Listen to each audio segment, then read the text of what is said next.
Je viens vous présenter tous les aspects en lien avec les prélèvements biologiques, les dosages immédiats, la constitution du sérotec, d'une banque de collection biologique, les prélèvements urinaires, etc. Mais avant de vous présenter ça, j'aimerais bien qu'on précise le cadre de la prestation. Si vous êtes là aujourd'hui, c'est que vous êtes des professionnels de santé qui exercent dans un domaine qui est en lien avec ce que nous faisons dans l'enquête Alban par rapport à son volet examen de santé, c'est-à-dire que en tant que professionnel de santé, vous avez déjà l'habitude de faire des prélèvements, de faire un certain nombre de dosages et de faire aussi des mesures. La présence des IDE et des biologistes est quelque chose d'indispensable pour nous par rapport à l'examen de santé. Nous sommes basés sur le réseau des laboratoires de biologie médicale parce que ce réseau constitue un bon maillage au niveau national, ce qui nous permet de couvrir toutes les zones d'enquête qui sont tirées au sort pour participer à cette enquête. Quand je parle de zone d'enquête, c'est soit une commune, soit une agglomération de communes, un regroupement de communes dans lesquelles les participants sont tirés au sort. Donc, voilà, votre laboratoire a été sélectionné parce que Santé publique France a passé un appel d'offres pour recruter les laboratoires participants. Et si vous êtes là aujourd'hui, c'est parce que vous avez soumis une offre que Santé publique France a acceptée et qui a permis de travailler avec vous. Et votre présence tient en compte le fait que vous êtes situé géographiquement parlant proche des zones où les participants sont enquêtés. Donc, il y a un cadre administratif, juridique et technique qui nous lie. Donc aujourd'hui, nous sommes dans le cadre technique. Dans la partie 2 qui sera abordée demain, on reviendra sur tous les aspects en lien avec la facturation. Il faut savoir que l'examen de santé est gratuit pour le participant qui participe à Alban et c'est Santé publique France qui prend en charge l'entièreté des frais qui sont en lien avec l'examen de santé, y compris les dosages immédiats que vous aurez à réaliser. Donc, la facturation est à faire à Santé publique France. Voilà juste pour poser le cadre administratif, juridique et technique de cette prestation. Bien évidemment, nous serons toujours à vos dispositions pour toutes les questions éventuelles qui viendront en lien avec ce cadre-là. Ceci étant dit, l'examen de santé n'est pas optionnel par rapport au protocole de l'enquête dans sa globalité. Et ce que nous souhaitons, c'est que tous les participants puissent pouvoir réaliser leur examen de santé pour nous permettre d'avoir des données objectives, de mesures et de dosage que nous pouvons mettre en lien avec les données des questionnaires pour pouvoir euh, étudier tout ce qui peut être une corrélation en lien avec les maladies chroniques ou en lien avec les expositions aux substances chimiques. Bon, j'ai fait cet aparté et maintenant nous allons voir les aspects en lien avec les prélèvements biologiques, les traitements des échantillons et les dosages biologiques. Là, sur cette diapositive, je vous ai donné le plan de cette présentation. Nous allons d'abord voir tous les aspects en lien avec le matériel qui sera utilisé, une fiche de suivi des prélèvements que vous avez dû recevoir dans le colis qui vous a été adressé, le colis de matériel, les plans d'étiquette pour nous permettre de pseudo-anonymiser les participants puisque nous ne travaillons jamais avec les données nominatives des participants, le prélèvement urinaire, le prélèvement de sang et les dosages affiliés, ainsi que l'alicotage, le prélèvement de cheveux. Deux vidéos vous seront présentées et aussi la conservation transitoire des échantillons dans vos laboratoires dans l'attente de leur transfert vers notre biotech. Tout d'abord, d'un point de vue matériel, il y a deux types de matériel dans le cadre de cette enquête. Il y a le matériel dont vous disposez déjà et que Santé publique France ne fournit pas dans le cadre de cette enquête. C'est les guides de prélèvement veineux, c'est les tubes de prélèvement en lien avec les dosages immédiats que vous aurez à faire et c'est les pipettes et les embouts pour faire l'alicotage de la matrice sanguine. Et Santé publique France vous a fourni un certain nombre de matériel et ce matériel est aussi un lien du fait que nous sommes dans le cadre d'une enquête multicentrique. On a une centaine de laboratoires qui participent à la collecte des données sur le terrain, France entière.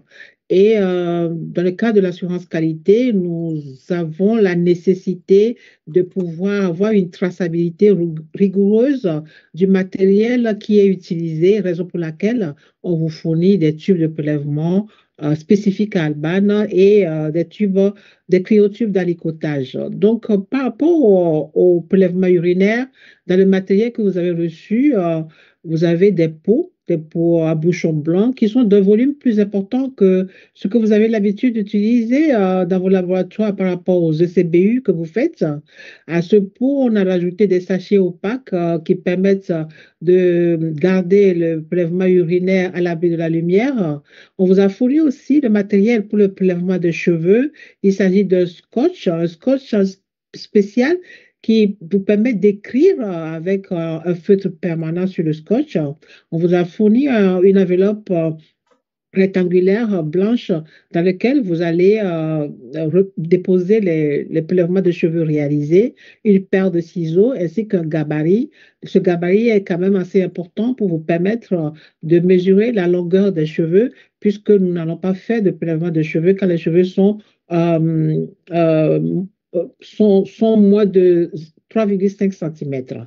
Et comme je disais tout à l'heure, en termes de tubes spécifiques à l'enquête Alban, on vous a fourni un tube EDTA et des tubes secs pour pouvoir récupérer du sérum, ainsi que des cryotubes d'alicotage. On reviendra sur tous ces éléments de façon plus détaillée dans les diapositives à venir.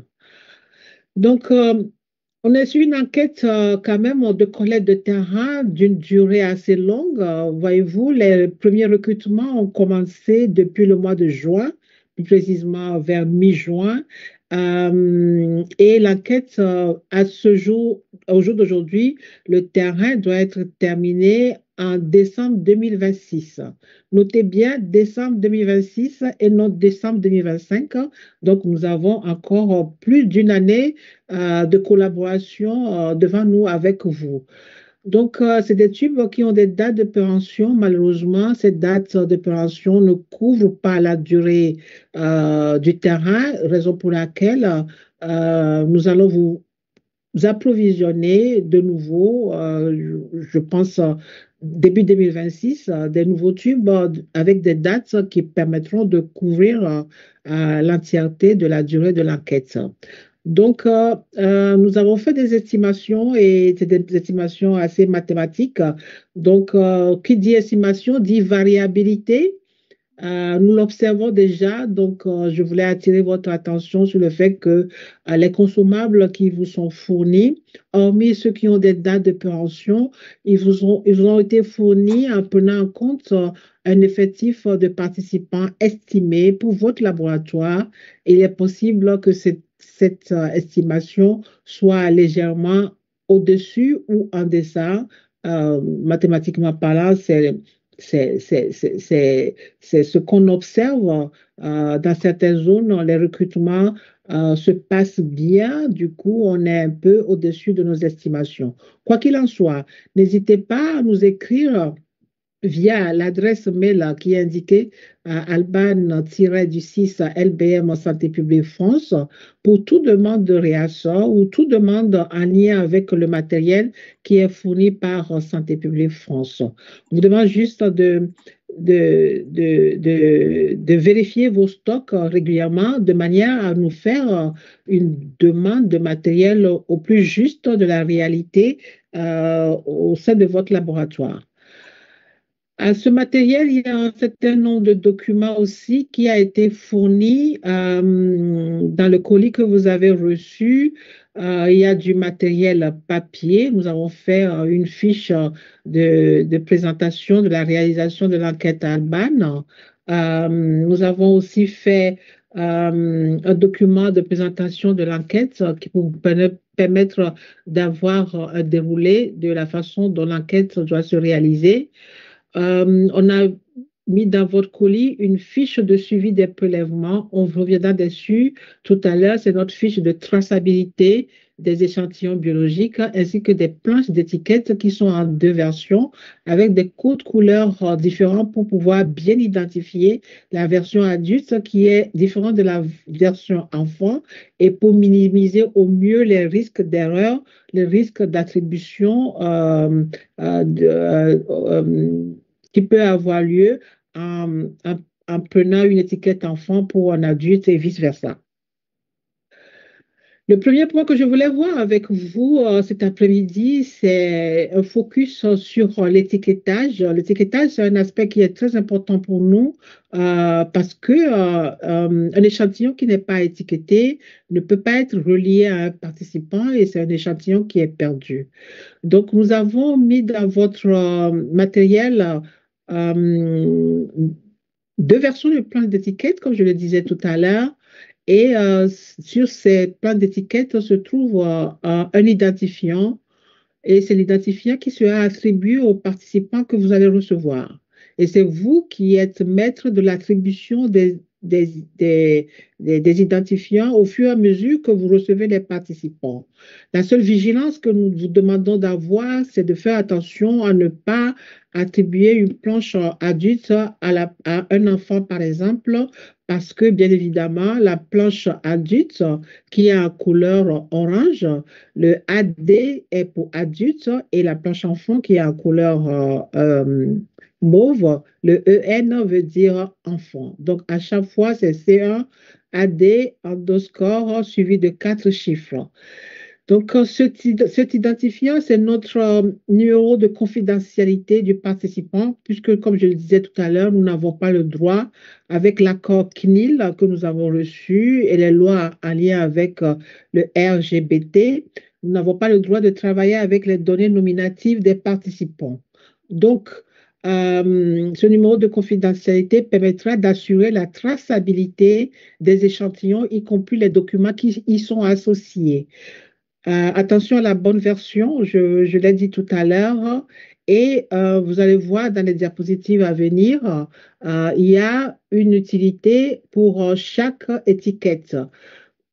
C'est-à-dire que la plante d'étiquette peut vous servir de checklist à la fin de l'examen de santé pour vous aider à vous assurer que vous avez étiqueté tous les éléments en lien avec l'examen de santé. Voilà les deux versions que j'ai mis sur cette diapositive, sur la version enfant et la version adulte. Et en haut de chaque planche d'étiquette, vous pouvez reporter le nom de votre laboratoire, c'est-à-dire le laboratoire préleveur, c'est le laboratoire qui reçoit le participant, l'âge du participant. Il s'agit de l'âge que vous aurez que vous retrouverez dans le portail informatique du participant. Ce n'est pas l'âge, le jour de l'examen de santé, c'est l'âge dans le portail informatique parce que c'est possible que quand le participant vienne chez vous, il a fêté son anniversaire la veille ou l'avant-veille. Donc, s'il a 17 ans, au moment où il est recruté, c'est possible qu'il vienne chez vous en ayant 18 ans parce que entre-temps, il a fait son anniversaire, mais on vous demandera de faire le protocole de 17 ans puisque c'est à 17 ans qu'il a été recruté. C'est quand même quelque chose de très important pour nous. L'âge au recrutement, ma collègue Audrey reviendra largement là-dessus et on vous demande de renseigner aussi le sexe sur cette plante d'étiquette et d'en faire ensuite l'usage d'identification des différents éléments en lien avec le volet examen de santé. N'hésitez pas à m'arrêter si vous avez des questions éventuellement. Je peux les prendre au fur et à mesure. Donc, J'ai pris le modèle enfant pour vous détailler un peu comment nous avons conçu cette planche d'étiquettes et comment nous souhaiterons que vous utilisez les étiquettes qui sont sur la planche. Donc, comme je disais, l'exemple, la planche d'étiquettes enfant, elle est de couleur mauve. Il y a plusieurs étiquettes qui portent des éléments d'identification. Tout en haut de chaque étiquette, vous avez vu écrit Alban C1, EN pour enfant 001. La première ligne de cette planche d'étiquette va servir à identifier tout d'abord le pot de prélèvement urinaire que le participant vous aura apporté. Ensuite, le sachet opaque bleu qui vous a été fourni, dans lequel le participant a mis son pot d'urine. Ce sachet doit être aussi étiqueté. Il y a une étiquette à reporter sur le questionnaire examen de santé. Et cette étiquette, vous l'utiliserez uniquement si vous avez fait le choix dans votre laboratoire de renseigner le questionnaire examen de santé en version papier et de le saisir ultérieurement. Ceux qui font le choix de renseigner le questionnaire directement en version informatique n'auront pas besoin d'utiliser cette étiquette portant la mention questionnaire examen de santé. Il y a une étiquette portant la mention fiche de suivi prélèvement qui doit être collée sur la fiche de suivi des prélèvements. Cette fiche n'existe qu'en version papier. On n'a pas de version électronique, donc il faut impérativement identifier cette fiche. Et il y a aussi une autre étiquette à coller sur l'enveloppe de cheveux dans lequel vous avez glissé les prélèvements de cheveux. Parce que si ces échantillons de cheveux arrivent à la biotech et qui ne sont pas identifiés, on ne pourra pas exploiter les échantillons de ce participant et ce serait un prélèvement perdu. Sur la deuxième ligne, vous avez tous les étiquettes qui sont en lien avec le tube de prélèvement, les tubes de prélèvement sanguin que vous aurez à faire. Il y a une étiquette portant la mention sang EDTA Elematras. ET, c'est pour Elematras. C'est le tube à bouchon bleu que vous avez reçu dans votre matériel. C'est ce tube qui est accrédité COFRAC pour les dosages des métaux sanguins, notamment la plombémie. Les autres étiquettes sur cette deuxième ligne serviront à étiqueter les tubes de prélèvement, les autres tubes de prélèvement sanguin que vous aurez à réaliser. La question qui se pose, c'est que habituellement, on sait que vous utilisez déjà vos étiquettes internes à chaque laboratoire. Dans ce cas-là, on vous propose un double étiquetage pour vous permettre d'identifier bien les tubes de la quête Alban. Sur la troisième ligne, là interviennent les étiquettes qui sont liées avec l'alicotage de la matrice sanguine. Et on le verra tout à l'heure, pour l'alicotage de la matrice sanguine, vous aurez à licoter du sang total dans un cryotube et vous aurez à coller cette étiquette sang EDTA et les matras sur le cryotube portant le sang total. Les autres étiquettes portant la mention sérum seront à coller sur les cryotubes d'alicote contenant du sérum. Il y a une spécificité qui est sur cette planche-là. Les deux étiquettes avec le contour rouge, vous aurez à les utiliser uniquement chez les adolescents, raison pour laquelle on a bien indiqué la mention sérum 12-17 ans. C'est-à-dire que, on va le voir tout à l'heure, le prélèvement de sang, le volume à prélever est en fonction de deux classes d'âge. Pour tous les mineurs de moins de 18 ans, il y a la classe d'âge 6-11 ans et la classe d'âge 12-17 ans. Et comme on prélève plus de volume chez les 12-17 ans, donc on peut réaliser deux alicotes supplémentaires de sérum. C'est la raison pour laquelle on a bien isolé ces deux alicotes supplémentaires qui peuvent être réalisées uniquement chez les adolescents avec ces étiquettes avec des contours rouges. Et on a mis quelques étiquettes réserve pour tout euh, usage autre que ce qui est bien identifié à la base. Voilà la façon dont nous souhaiterons que vous utilisiez les étiquettes pour identifier les différents éléments de l'enquête. Cela veut dire que si à la fin de votre travail, vous vous retrouvez avec, par exemple, l'étiquette portant la mention fiche de suivi des prélèvements, cela voudrait dire que vous avez oublié probablement d'étiqueter cette fiche. Et si vous avez sur la planche, il vous restait l'étiquette avec la mention enveloppe cheveux, probablement c'est que ce prélèvement probablement n'a pas pu être fait parce que la personne est chauve. Si tel n'est pas le cas, il faut bien vérifier si vous n'avez pas omis d'étiqueter cette enveloppe. Est-ce que vous auriez des questions en lien avec la plante d'étiquette et l'étiquetage avant qu'on ne passe à la diapositive suivante? Pas de questions? Non, il n'y a pas de question pour l'instant. OK. Il y a un deuxième élément que vous avez reçu, je parlais tout à l'heure de la fiche de suivi des prélèvements. Cette fiche n'existe qu'en version papier et il est très important pour nous pour pouvoir apprécier un certain nombre de paramètres en lien avec les prélèvements biologiques. Cette fiche permet d'apprécier la qualité des échantillons, hein, de tracer les différentes étapes suivies par les échantillons et d'en connaître les délais et de décrire aussi les conditions de réalisation et de conservation des échantillons.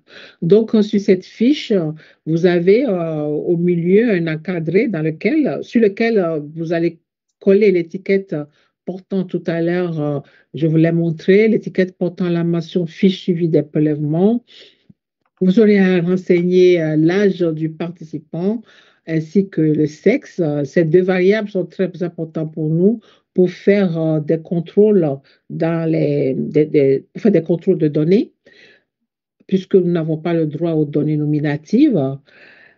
Et il y a un certain nombre d'informations concernant le laboratoire Prelever, parce que nous sommes dans la traçabilité, nous devons connaître le nom du laboratoire de provenance des échantillons, c'est-à-dire le laboratoire qui a reçu le participant, le code commune. La commune et le code postal, parce que comme je vous disais tout à l'heure, on est sur une centaine de laboratoires et il est très important pour nous de pouvoir identifier très facilement chaque laboratoire et en connaître tous les prélèvements qui sont issus de ce laboratoire-là. Donc, vous avez des informations comme la date de recueil des urines, l'heure de recueil des urines, le lieu de prélèvement des urines, etc. Et cette fiche va faire le lien entre le centre préleveur, c'est-à-dire le centre qui a reçu le participant, et le plateau technique qui sera en charge de l'alicotage des échantillons. Certains laboratoires nous ont fait part du fait que l'alicotage des échantillons va se faire directement au niveau du centre préleveur. Nous sommes d'accord là-dessus, ça ne nous pose aucun souci. La seule chose, c'est que là où vous devez renseigner les coordonnées du centre préleveur, vous renseignerez les mêmes coordonnées que le plateau technique d'alicotage des échantillons. Si le plateau technique si le lieu d'alicotage des échantillons est différent du lieu du centre préleveur, il faudra absolument que cette fiche suive les prélèvements vers le plateau technique d'alicotage de manière à ce que la personne en charge de l'alicotage puisse continuer à renseigner cette fiche en lien avec tous les aspects concernant l'alicotage. Et in fine, cette fiche a pour vocation d'accompagner les échantillons vers notre biotech. Quand on parle de biotech, en d'autres termes, c'est le centre de ressources biologiques qui va être en charge de centraliser tous les échantillons qui seront réalisés dans vos laboratoires. Tous les échantillons seront transférés à un moment donné vers notre centre de ressources biologiques qui se trouve au CHU de Tours. S'il n'y a pas de questions sur cette fiche de suivi des prélèvements, je voulais qu'on fasse un focus sur un troisième document de l'enquête. Ce document, vous ne l'avez pas, c'est que le participant l'aura reçu déjà par l'intermédiaire de l'enquêteur qui s'est déplacé au domicile du participant. Ce qu'il faudra savoir dans le parcours d'un participant, c'est qu'il y a un enquêteur de la société prestataire Ipsos qui se déplace au domicile du participant pour le recruter et pour faire une visite à domicile avec une passation de questionnaire. Lors de cette visite à domicile de l'enquêteur Ipsos, il remet aux participants cette fiche de consigne en lien avec la réalisation de l'examen de santé, au même moment qu'il lui remet aussi le tube, le flacon de prélèvement urinaire et le sachet opaque bleu qui va avec, ainsi que sur cette fiche se trouvent aussi les consignes en lien avec la façon dont nous souhaiterons que le prélèvement urinaire soit réalisé. Donc, cette fiche remise aux participants par l'enquêteur Ipsos contient les informations suivantes. Il y a deux versions, bien évidemment, parce que il y a un élément quand même majeur qui est dans la fiche de consigne adulte et qu'on ne retrouve pas chez les enfants, c'est le jeûne. Dans l'enquête Alban, seuls les adultes doivent être agents. Seuls les adultes doivent être agents. Les enfants de 3 à 17 ans ne sont pas concernés par le jeûne. On leur demande aussi de respecter un certain nombre de préconisations pour l'examen de santé. C'est qu'il ne doit pas faire d'activité physique intense le jour de l'examen de santé. Il ne doit pas fumer ni vapoter dans les 2 heures avant les prélèvements, que ce soit d'urine ou de sang.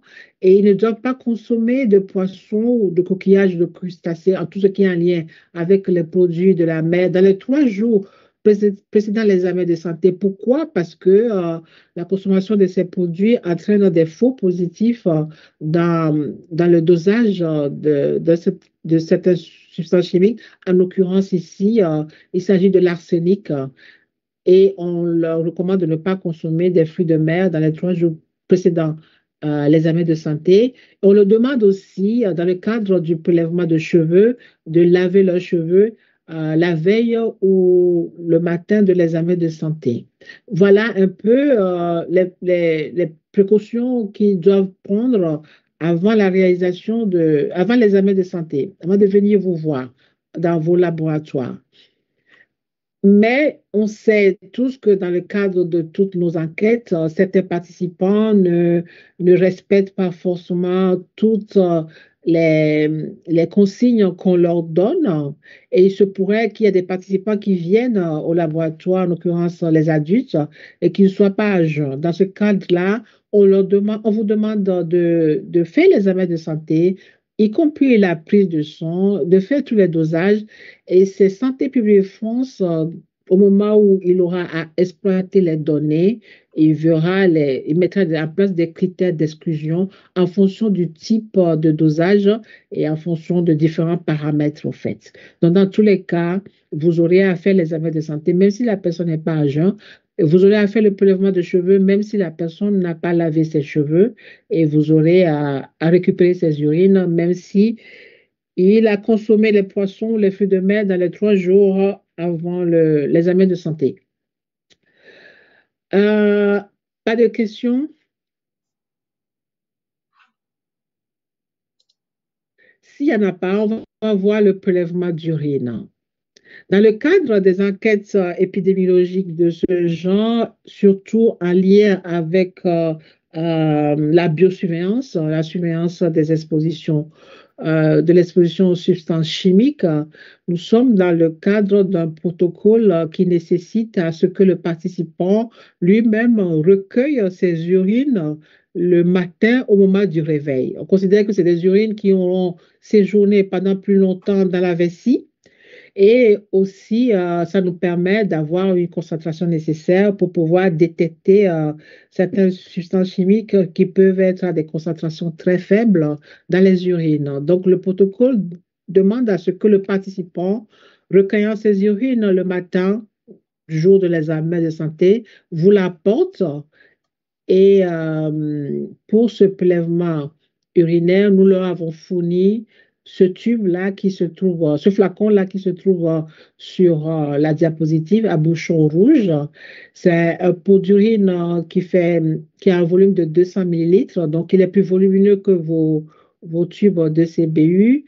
Et avec ce sachet bleu qui permet de mettre le pot d'urine à l'abri de la lumière et en même temps, pour des raisons d'hygiène, c'est une bonne chose. Ce qu'on vous demande à l'arrivée du participant dans votre laboratoire, c'est de récupérer le pot, de pouvoir l'étiqueter avec le sachet et de le mettre le plus rapidement possible, soit à +4 parce que vous n'avez pas la possibilité de congéler directement sur place, soit au congélateur le plus rapidement possible dès que vous le pouvez. Il n'est prévu aucun dosage au sein de votre laboratoire sur ce prélèvement urinaire.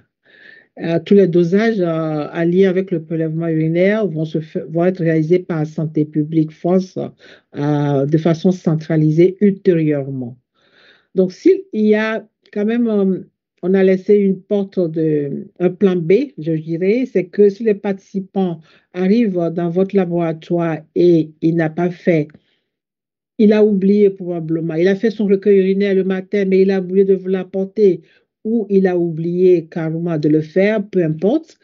Vous avez des pots de secours qu'on vous a fournis et on vous demande de lui donner le pot fourni par Santé publique France de manière à ce qu'il puisse faire le recueil d'urine directement dans votre laboratoire.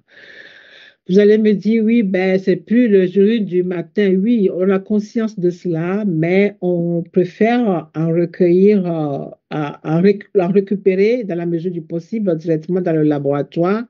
Et sur le questionnaire examen de santé, il y a une question qui est en lien avec le lieu de réalisation du prélèvement urinaire. Vous aurez à cocher la case si c'est fait sur place au sein de votre laboratoire ou si c'est apporté par le participant parce qu'il a fait le matin. Là, sur cette diapositive, je vous ai mis une sorte de check liste de ce que vous aurez à faire. C'est qu'à l'arrivée, vous récupérez le pot d'urine, vous vérifiez que le pot est bien fermé parce que certains participants ne prennent pas soin de bien fermer le pot, donc il y a des fuites d'urine dans le sachet. Vous étiquetez le pot et le sachet et vous le mettez le plus rapidement possible à congélation ou à défaut à +4 dans l'attente de la congélation à -20. Et si le participant oublie, vous faites le recueil urinaire sur place dans la mesure de ce qu'il peut faire en termes de recueil urinaire.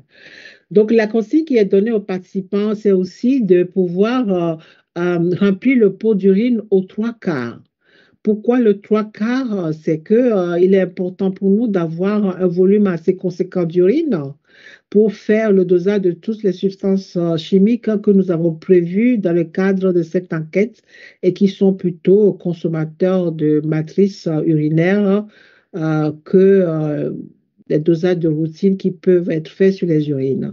Donc, un pot de 200 ml rempli aux 3/4, on espère vraiment avoir autour de 150 ml pour faire nos dosages. Ceci étant, si le participant arrive au laboratoire et qu'il n'a pas fait qui n'a pas rempli son pot aux trois quarts, ce n'est pas grave. Il faut que vous récupériez ce qu'il a fait. On ne vous demande pas de demander aux participants de compléter au sein de votre laboratoire, c'est-à-dire qu'on ne veut pas de mélange d'urine recueillie au domicile et au sein de votre laboratoire. Vous le prenez comme ça, quel que soit le volume qu'il aura recueilli depuis son domicile.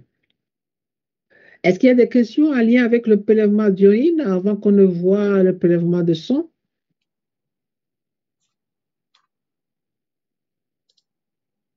Non, il n'y a pas de question. OK.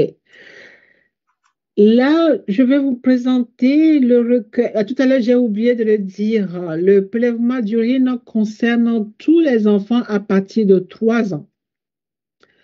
Tous les enfants à partir de 3 ans sont concernés par le prélèvement d'urine. Donc, la classe d'âge, c'est 3 ans jusqu'aux adultes à 79 ans. Le prélèvement de sang, par contre, en accord avec notre comité de bioéthique, concerne tous les participants à partir de 6 ans. Parce qu'on n'a pas voulu faire un prélèvement de sang chez les 3-5 ans, donc c'est à partir de 6 ans. 6 ans, c'est l'âge au recrutement du participant. Cet âge-là, vous l'avez dans le portail informatique où vous aurez où vous avez les coordonnées du participant. Une précaution importante à prendre, et ça, en tant que professionnel de santé, vous le connaissez déjà, c'est de respecter un certain nombre certaines règles de bonne pratique de laboratoire concernant les tubes de prélèvement sanguin pour éviter des transferts d'additifs ou des interférences entre les tubes. Pour le tube EDT Alimatraz qu'on vous a fourni, c'est du tube sur lequel on voulait récupérer du sang total. Donc, ce tube n'est pas centrifugé, mais on vous demande de bien le retourner, 10 retournements lents, de manière à éviter que le sang se coagule, puisque les métaux sanguins doivent être absolument réalisés sur du sang total.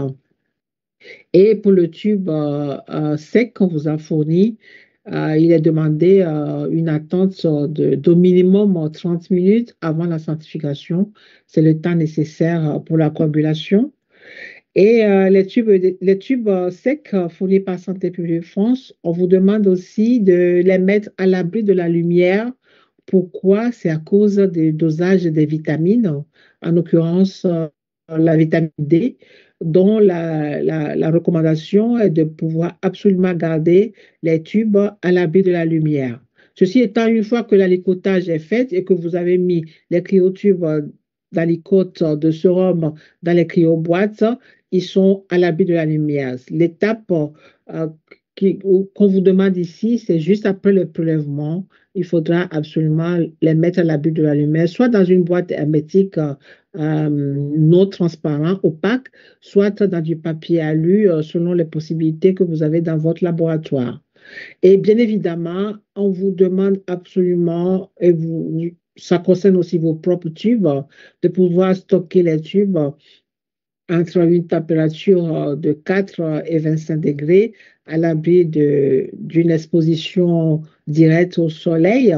L'été étant terminé, les canicules sont derrière nous maintenant, mais ce qui est vrai, on n'est pas à l'abri d'une exposition par rapport au chauffage. Donc, c'est important de s'assurer que les tubes ne sont pas stockés dans un endroit euh, surchauffé à côté d'un chauffage qui pourra entraîner une augmentation de température au-delà de 25 degrés. Ici, vous avez les types de tubes concernés par l'enquête Alban. Pour ce qui est de la spécificité Alban, c'est que sur cette image, vous avez les deux tubes qu'on vous a fournis, le tube EDT à Elematras le seul tube accrédité COFRAC pour le dosage des métaux sanguins dans la plombémie et le tube sec à bouchon rouge qui contient un activateur de coagulation et qui ne contient pas de gel séparateur.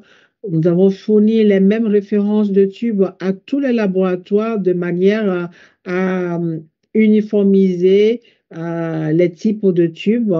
Nous avons fourni aussi une seule marque, c'est la marque Greener pour les tubes secs et les tubes EDTA et les matras à bouchon bleu.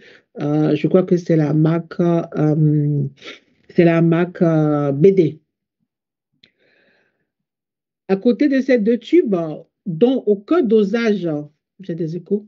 À côté de ces deux tubes dont aucun dosage n'est prévu, ils sont prévus juste pour faire l'alicotage, pour nos dosages ultérieurs. Vous avez vos tubes habituels pour faire les dosages de la NFS, de la glycémie. On reviendra là-dessus tout à l'heure.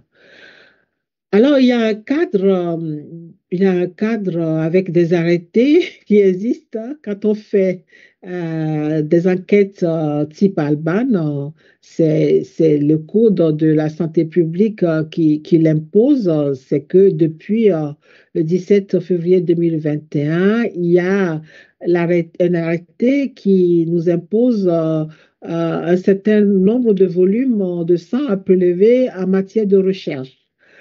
Ce qui nous a amené, via un certain nombre de calculs de modélisation et de régression logistique, de se dire que on peut prélever 15 millilitres de sang chez les enfants âgés de 6 à 11 ans, 28 millilitres chez les adolescents et 40 millilitres chez les adultes. Parce que le volume à prélever prend en compte le poids moyen de la personne. Et donc, nous l'avons transcrit en termes de classe d'âge. Et quand on dit 15 millilitres, c'est plutôt à partir de 6 ans, pour plus 6 ans, mais on considère qu'on l'applique à la classe d'âge 6-11 ans. Bien évidemment, ces volumes, on ne vous parle pas trop. C'est pour ça qu'il faut qu'on le transcrive en termes de nombre de tubes à prélever.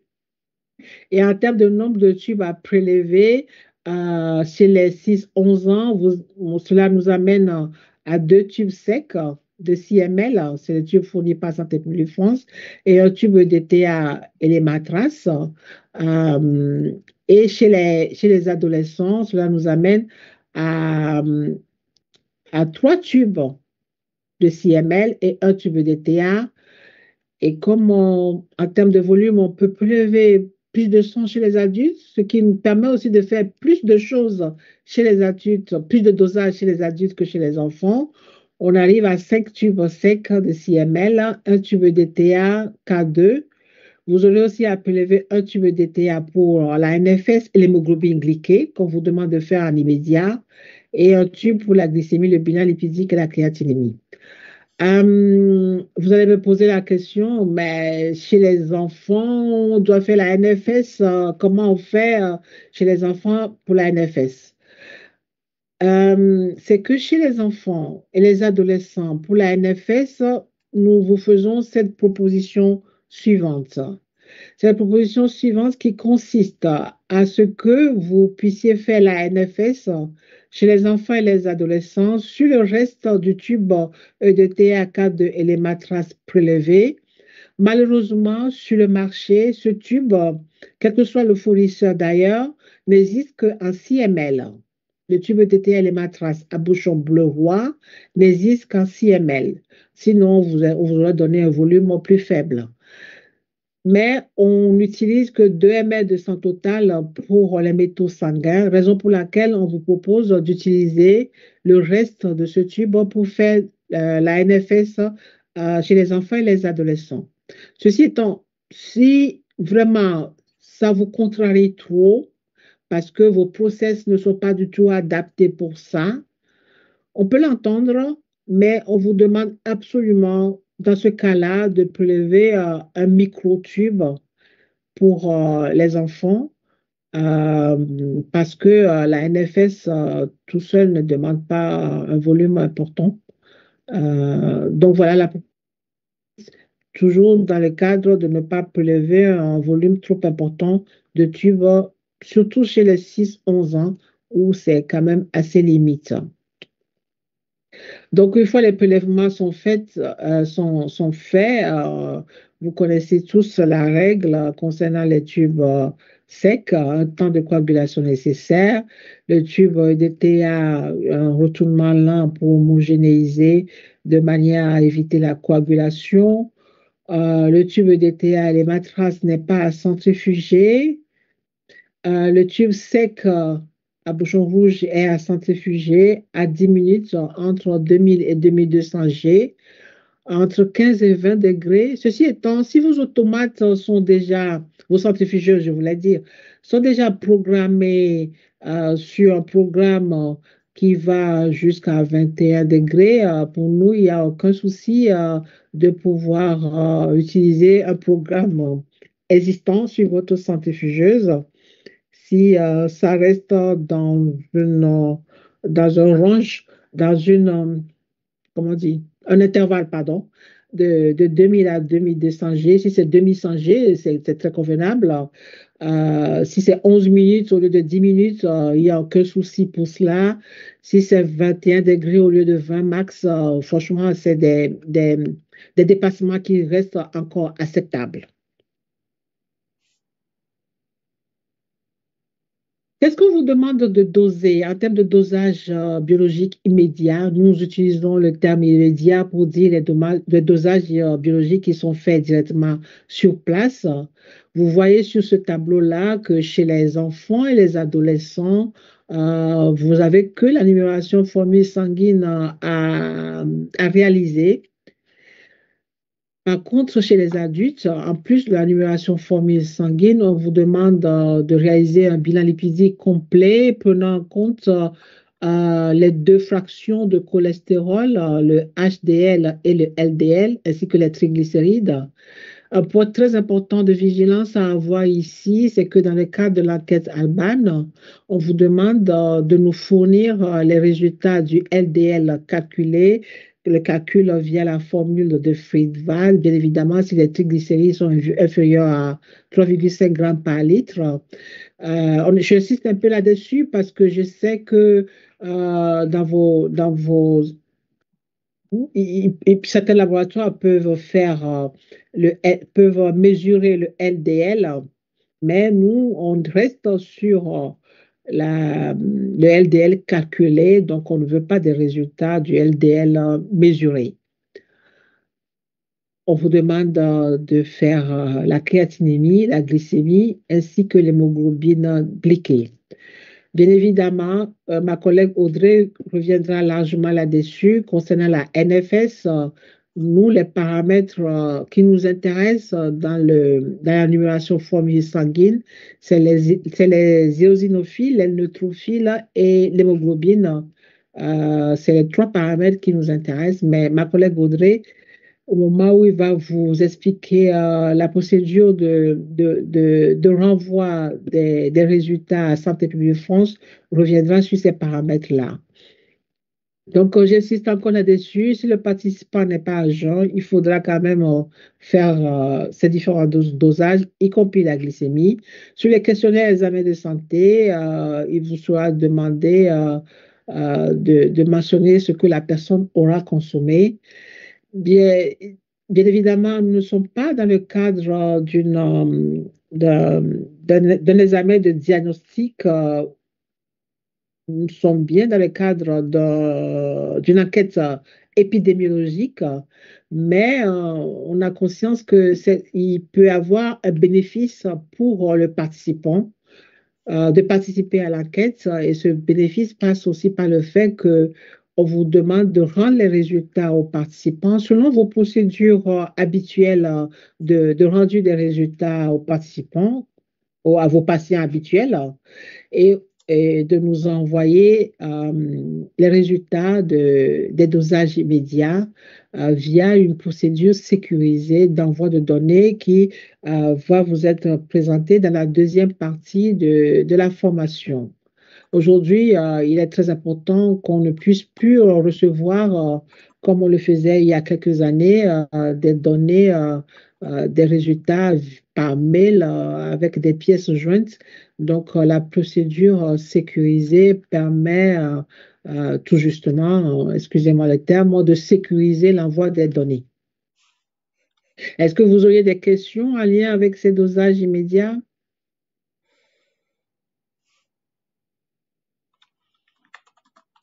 Non? Nous allons voir maintenant un des aspects quand même assez importants et aussi délicat, c'est l'alicotage de la matrice sanguine euh, pour permettre à la Santé publique France de faire un certain nombre de dosages ultérieurement et de façon centralisée. C'est tous les dosages en lien avec les substances chimiques et tous les dosages en lien avec les marqueurs nutritionnels ou d'autres marqueurs de, de, de, de maladies, par exemple, de dosage des IgE. Nous avons absolument besoin de constituer une banque de collections biologiques pour assurer ces dosages-là. Donc, le tube sec est à centrifuger et vous aurez à récupérer du sérum. Ce sérum qui sera alicoté en plus petit volume en cryotube. Le tube DTA ne doit pas être centrifugé, mais il faut on récupère du sang total pour le dosage des métaux sanguins.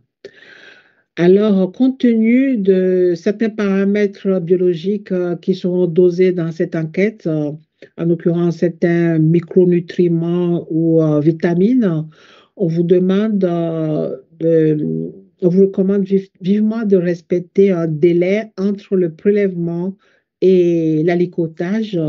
C'est ce délai de 4 heures pour éviter que les échantillons, les tubes souffrent trop des variations de température à l'air libre. Donc, le plus tôt vous faites l'alicotage et vous cryoconservez les cryotubes à -20, le mieux c'est pour les dosages ultérieurs.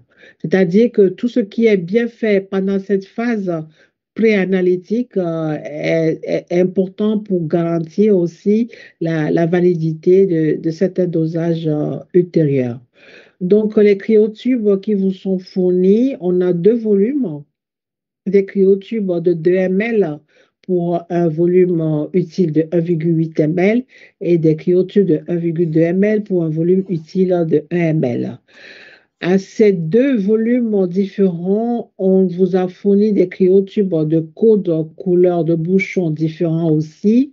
Pourquoi? Parce que il est important pour nous de pouvoir pré-identifier les échantillons en fonction des dosages ultérieurs à réaliser.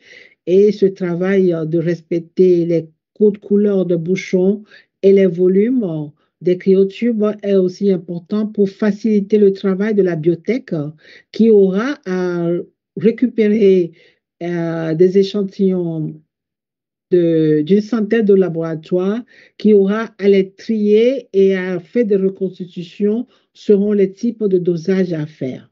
Donc, c'est un travail au niveau de la biotech qui est aussi très chronophage, d'où le fait que nous avons anticipé en amont en pré-identifiant les cryotubes en fonction du type de dosage. Cela nous amène à la présentation sur cette diapositive du plan d'alicotage de la matrice sanguine chez les adultes. Comme je disais tout à l'heure, chez les adultes, on peut prélever plus de volume de sang et donc on peut faire aussi plus de dosage. Et donc, ce tableau présente le plan que on vous demande vraiment de respecter pour l'alicotage des échantillons. La première colonne concerne le type de biomarqueur que nous allons doser ultérieurement. La deuxième colonne, c'est le type de tube primaire qui est prélevé. Ensuite, le type de matrice sanguine qu'on vous demande d'alicoter, le volume à alicoter. Il faut respecter vraiment les volumes pour ne pas mettre en difficulté les laboratoires qui sont en charge des dosages ultérieurs. Et ensuite, je vous ai présenté dans la quatrième colonne les images des cryotubes que nous souhaiterions que vous utilisiez. Et vous allez vous rendre compte que dans ces différents types de cryotubes, par exemple, nous avons le même cryotube avec verre qui est utilisé deux fois, mais il faut faire attention au volume. Par exemple, pour les folates, c'est un volume cryotube de 1,2 ml. À contrario, pour les organochlorés, vous avez le même bouchon vert, mais un cryotube de 2 ml. Donc, comment faire l'alicotage? La flèche en bleu ici indique qu'il faut absolument respecter le sens de réalisation de l'alicotage, l'ordre de réalisation de l'alicotage. Il faut respecter aussi les volumes à prélever. Pour le tube EDTL et matras, on vous demande de mettre dans ce cryotube à bouchon violet de 2 ml, on vous demande de mettre d'alicoter 1,8 ml. Et donc, c'est tout concernant ce tube EDTL et matras, puisque le reste des alicots concerne que du sérum qui est issu du tube à bouchon rouge. Donc, pour les organochlorés, nous avons besoin de 1,8 ml dans un cryotube de 2 ml à bouchon vert. Et vous verrez, les cryotubes, il y a un trait qui est là et qui indique vraiment un volume de 1,8. Et le même trait, vous l'avez aussi pour les cryotubes de 1,2 ml et le trait indique que vous êtes à 1 ml. Les PFAS, par exemple, on a besoin de 1 ml de sérum pour doser les PFAS et ce 1 ml de sérum est à mettre dans un cryotube de 1,2 ml à bouchon blanc. Donc, la question qui peut se poser, c'est que faire quand vous avez peut-être, vous n'êtes pas arrivé jusqu'au bout du prélèvement, que vous avez dû peut-être arrêter le prélèvement, soit que la personne a fait un malaise et que vous n'avez pas pu continuer le prélèvement, ou que vous avez eu le nombre de tubes requis à prélever, mais que cette personne, probablement ayant peut-être un taux d'hématocrite trop élevé, vous avez récupéré moins de sérum que ce qui pourrait être prévu initialement.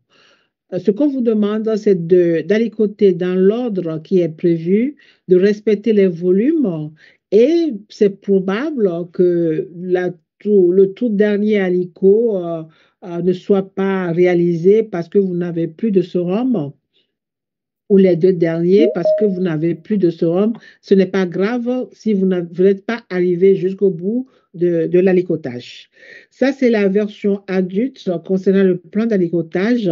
La version adolescent, les adolescents, c'est le même raisonnement, c'est le même schéma que chez les adultes, sauf que on a un alicot à moins par rapport aux adultes.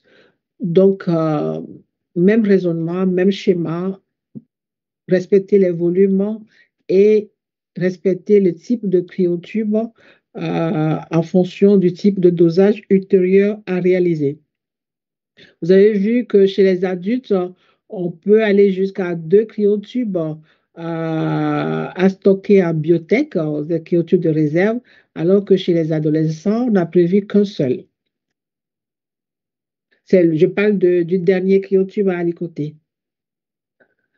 Chez les enfants de 6 à 11 ans, où on est contraint de prélever encore un volume moins important que chez les adolescents, on arrive à un total de 5 cryotubes alicotés parce qu'on a moins de volume, mais déjà avec ces 5 cryotubes, on peut faire un certain nombre de dosages importants pour nos missions de santé publique.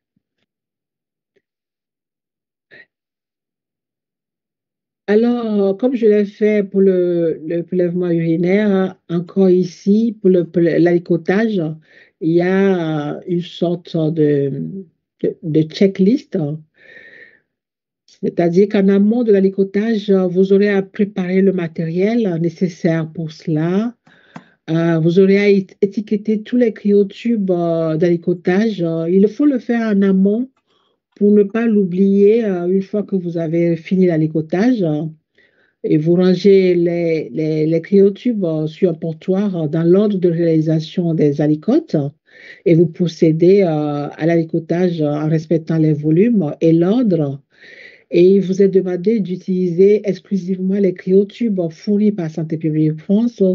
Pourquoi? C'est parce que aussi, compte tenu de certaines substances chimiques, on est obligé d'avoir la traçabilité des cryotubes utilisés et une homogénéisation, c'est-à-dire que on est sûr que s'il y a un problème d'interférence ou de contamination, on peut être sûr que du type de cryotube d'alicotage qui est utilisé. Et après l'alicotage, bien évidemment, on vous demande de renseigner la fiche de prélèvement, de suivi des prélèvements, de ranger les cryotubes alicotés dans la boîte de congélation qui vous a été fournie et de les mettre le plus rapidement en congélation. Avant d'arriver au prélèvement de cheveux, j'aimerais savoir si vous avez des questions en lien avec l'alicotage.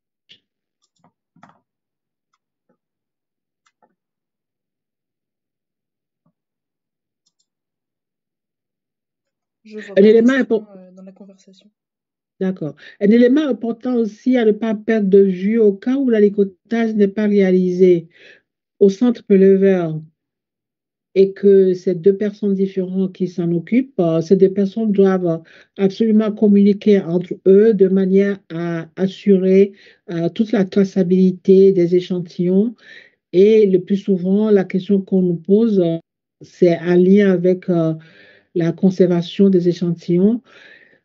La réponse que je allais vous donner, c'est que le plus tôt vous mettez les échantillons à congeler, le mieux c'est. Le plus tôt vous faites l'alicotage, le mieux c'est. Donc, c'est important de ne pas laisser les échantillons tout longtemps à l'air libre. Et une fois l'alicotage terminé, c'est important de mettre en congélation le plus rapidement possible. S'il n'y a pas d'autres questions, on va voir maintenant le troisième type de prélèvement qu'on vous demande de faire, c'est le prélèvement de cheveux. Pourquoi, encore une fois, une troisième matrice, le prélèvement capillaire? C'est que dans nos enquêtes, il y a un couple substance ou marqueur, un couple marqueur et type de prélèvement. On ne dose pas tout dans la même matrice parce que certaines matrices marchent moins bien par rapport à d'autres selon les types de substances à doser.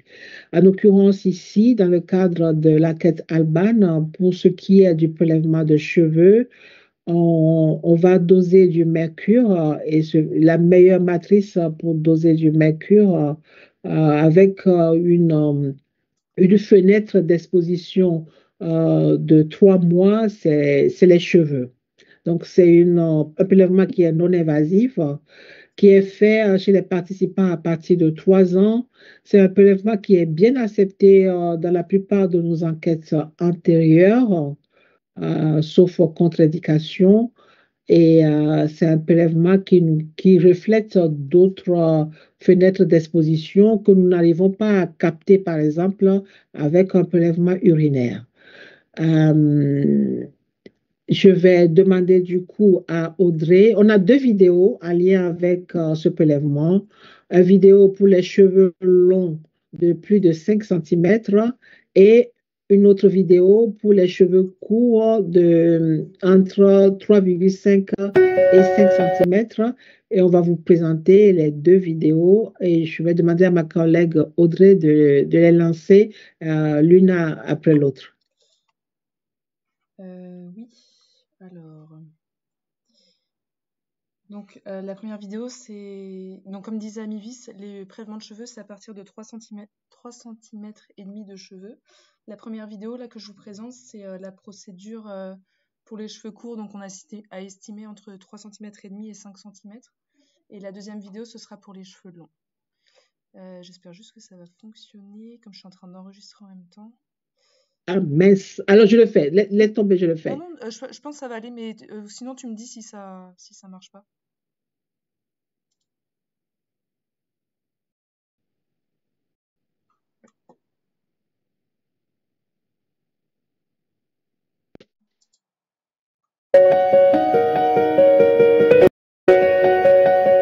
Le prélèvement de cheveux n'est réalisé que si le participant a des cheveux d'une longueur de 3,5 cm ou plus. Attention, il faut prélever 2 mèches de cheveux par participant et non pas une seule. Pour sa réalisation, vous aurez... Mince. Non, Du coup, il y a un écho, il y a un écho. Tu voulais que je le fasse? D'enregistrer et de passer la vidéo Oui. en même temps, c'est trop pour mon ordi. Ouais. D'accord, ok. Désolée.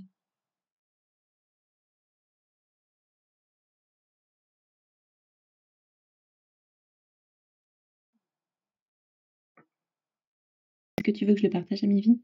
Non, j'ai juste à mettre, insérer le son. Je ne l'ai pas fait au début. Donc, je vais le refaire. Est-ce que vous voyez l'écran? Oui, on voit bien.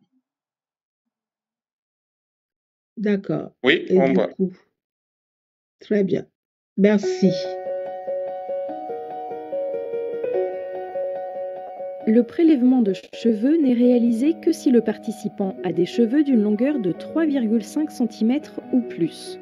Attention, il faut prélever 2 mèches de cheveux par participant et non pas une seule.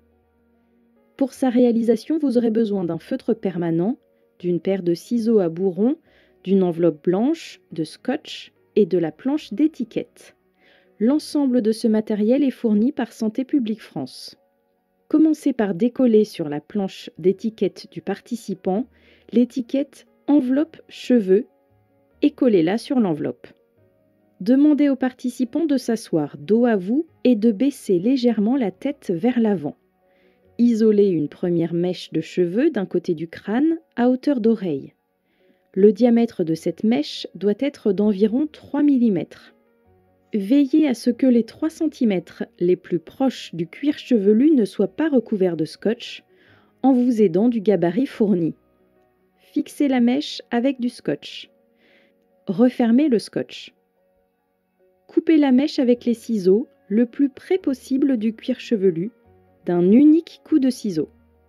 Avec le feutre permanent, tracez sur le scotch une flèche pointant vers la racine et écrire R à côté pour racine, puis placez la mèche dans l'enveloppe. Répétez toutes les étapes avec la deuxième mèche de l'autre côté du crâne. Placez la deuxième mèche de cheveux dans l'enveloppe et la refermez.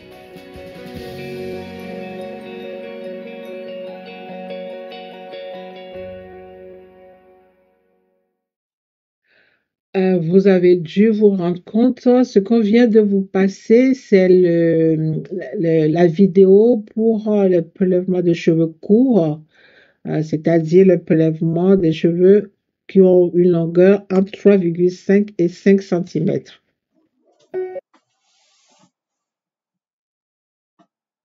Excusez-moi, est-ce que vous m'entendez toujours? Oui, c'est bon. Oui, Bon, mais moi, mon écran est tout noir. Ah, sinon peut-être que Clémence, si tu as la vidéo sous Attendez. la main. Si vous avez la première de cheveux longs, vous pouvez le passer le temps que je règle mon écran. Mon écran est devenu tout noir. Ah, là c'est en train de passer les diapos. Ah, parce que je n'ai même pas la maîtrise de la souris. Un instant. Oui, pas de souci. Je sais pas si Clémence, tu as Est-ce la que... Oui, possibilité. si je peux vous partager. Oui. C'est bien celle-là? Ouais. Alors avance de 1 ou 2 secondes, c'est là qu'on va voir le nombre de centimètres. Oui, c'est bon. Oui, c'est ça, c'est celle-là. Ok. Donc, concernant les cheveux longs, les cheveux ont une longueur de plus de 5 centimètres. Ah, par contre, on n'a pas le son. 3,5 cm prélèvement. Ah, Le prélèvement de cheveux n'est réalisé que si le participant a des cheveux d'une longueur de 3,5 cm ou plus. Attention, il faut prélever 2 mèches de cheveux non, par ça va pas, ça. participant et non pas une seule. Pour sa réalisation, vous aurez besoin d'un feutre permanent, d'une paire de ciseaux à bourron, d'une enveloppe blanche, de scotch et de la planche Qu'est-ce qui se d'étiquette. passe? L'ensemble de ce matériel est fourni par Santé publique France. Commencez par décoller sur la planche d'étiquette du participant l'étiquette enveloppe cheveux et collez-la sur l'enveloppe. Demandez au participant de s'asseoir dos à vous et de baisser légèrement la tête vers l'avant. Séparez les cheveux à hauteur des oreilles, prenez la moitié supérieure des cheveux et faites-vous aider du participant pour les maintenir si besoin. Isolez ensuite la première mèche de cheveux d'un côté de la tête, toujours à hauteur des oreilles. Le diamètre de cette mèche devra être environ de 3 mm. Enroulez cette première mèche et fixez-la avec du scotch à environ 5 à 6 cm de la racine, voire plus si possible. Refermez le scotch. Coupez la mèche avec les ciseaux le plus près possible du cuir chevelu d'un unique coup de ciseau. Avec le feutre permanent, tracez sur le scotch une flèche pointant vers la racine et écrire R à côté pour racine, puis placez la mèche dans l'enveloppe. Répétez toutes les étapes avec la deuxième mèche de l'autre côté du crâne. Placez la deuxième mèche de cheveux dans l'enveloppe et la refermez.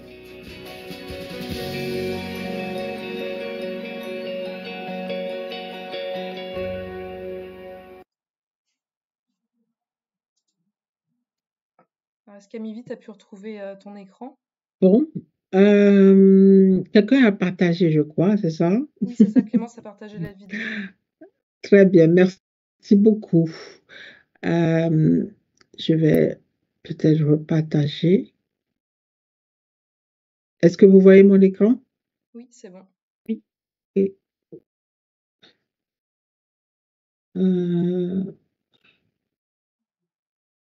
voilà, un petit résumé de ce prélèvement de cheveux. Quand est-ce que il ne faudra pas prélever une mèche de cheveux? C'est quand les cheveux mesurent moins de 3,5 cm et pour cela, on vous a fourni un gabarit pour mesurer la longueur de cheveux. C'est quand le participant est chauve ou si le participant a fait des rajouts, des extensions ou a mis des mèches artificielles ou si jamais il refuse de façon inopinée à la dernière minute ce prélèvement, ce qui devait être rare parce qu'en général, comme je vous le disais, c'est un prélèvement qui est généralement bien accepté dans nos enquêtes de biosurveillance. Donc, les échantillons, l'enveloppe de mèche de cheveux, attention, cette enveloppe de mèche de cheveux est absolument à garder à température ambiante, contrairement aux échantillons urinaires et de matrice sanguine. Donc, c'est une température d'environ 15 à 25 degrés à l'abri de la lumière et de l'humidité. Et les enveloppes de cheveux vont être acheminées le jour où le transporteur viendra au sein de votre laboratoire. Ces enveloppes de cheveux doivent aussi être acheminées vers notre centre de ressources biologiques au CHU de Tours. Euh,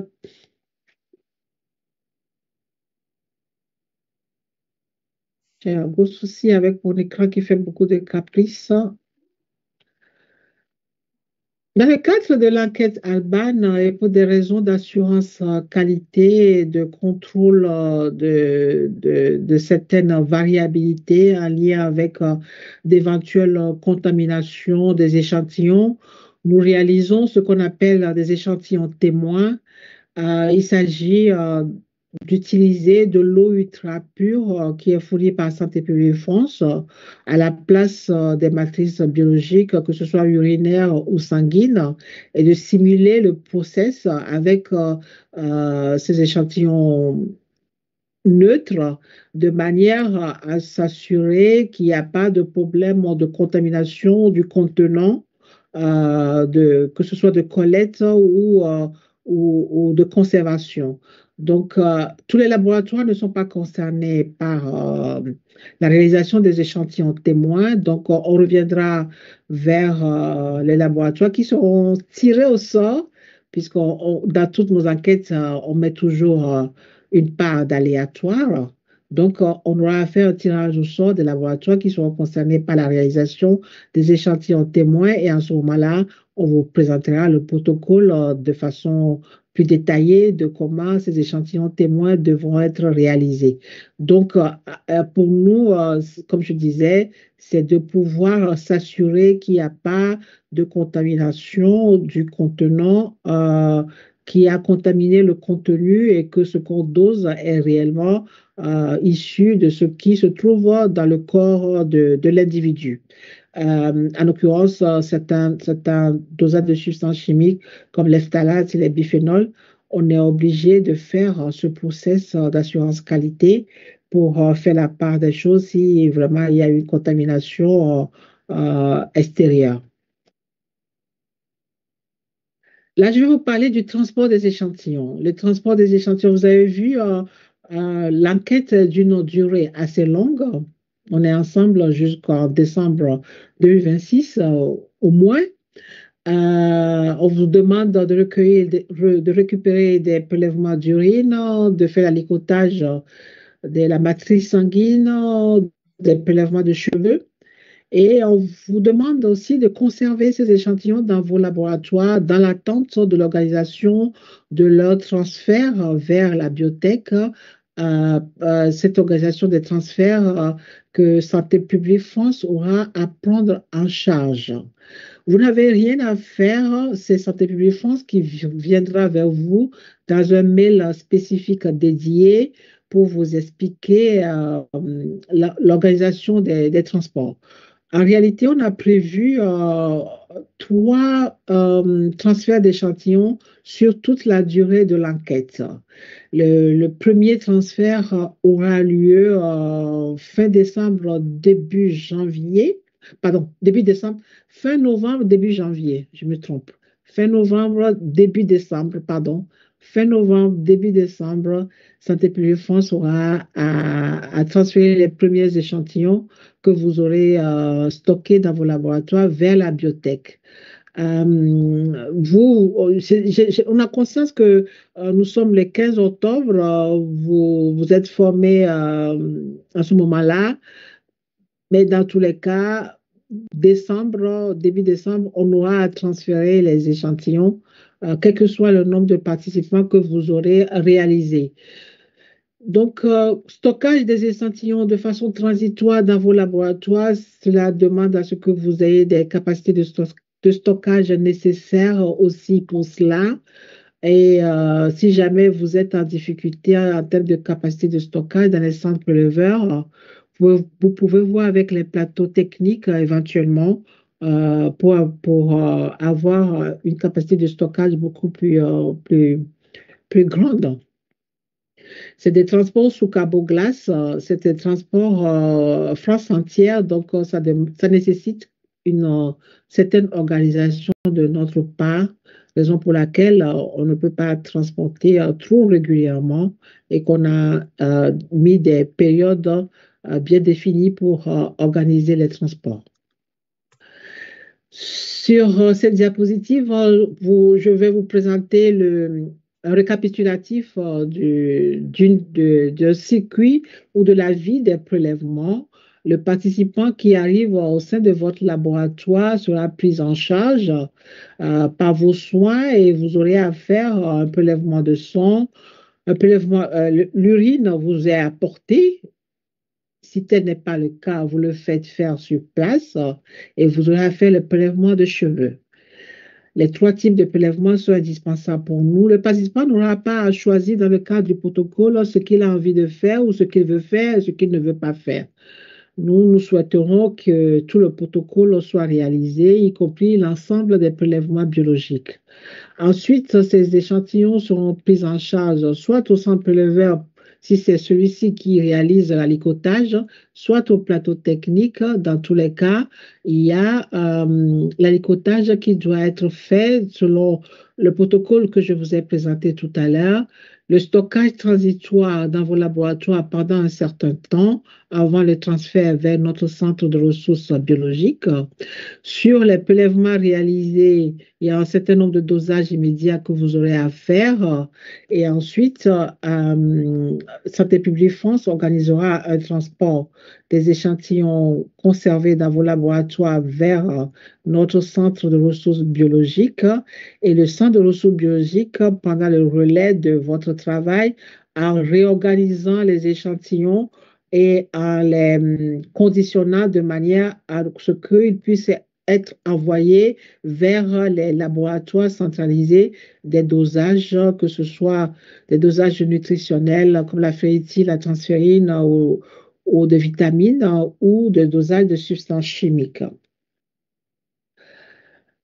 Un récapitulatif ici pour vous dire que l'examen de santé est réalisé selon trois classes d'âge, 3-11 ans, 12-17 ans et les adultes 18-79 ans, que le prélèvement de sang est réalisé à partir de 6 ans, les 3-5 ans ne sont pas concernés par le prélèvement de sang, que les urines, c'est à partir de 3 ans, donc tout le monde, ainsi que les prélèvements de cheveux, que chez les enfants et les adolescents, il n'y a que la mesure du poids et de la taille, et les adultes, en plus du poids et de la taille, on fait le tour de taille et le tour de hanche. La mesure de la pression artérielle est réalisée à partir de 12 ans, tout simplement parce que on a testé cette mesure dans le cas du pilote et il y a aussi le fait que le matériel, le tensiomètre qu'on vous a fourni est validé pour une mesure à partir de 12 ans. Et la force musculaire est réalisée à partir de 6 ans. Donc voilà un peu un petit récapitulatif et sous forme de tableau. Je vais juste insister dans ce tableau sur tout ce qui est en croix rouge. C'est ce qu'il ne faut pas faire selon les classes d'âge. Pas de prise de sang chez les 3-5 ans. Pas de pression artérielle, ni de force musculaire, ni de tour de taille, ni de tour de hanche chez les 3-5 ans. La mesure de la pression artérielle, c'est à partir de 6 ans. Et tous les enfants et les adolescents ne sont pas concernés par le tour de taille et le tour de hanche. Pour finir, vous êtes un maillon essentiel de notre enquête.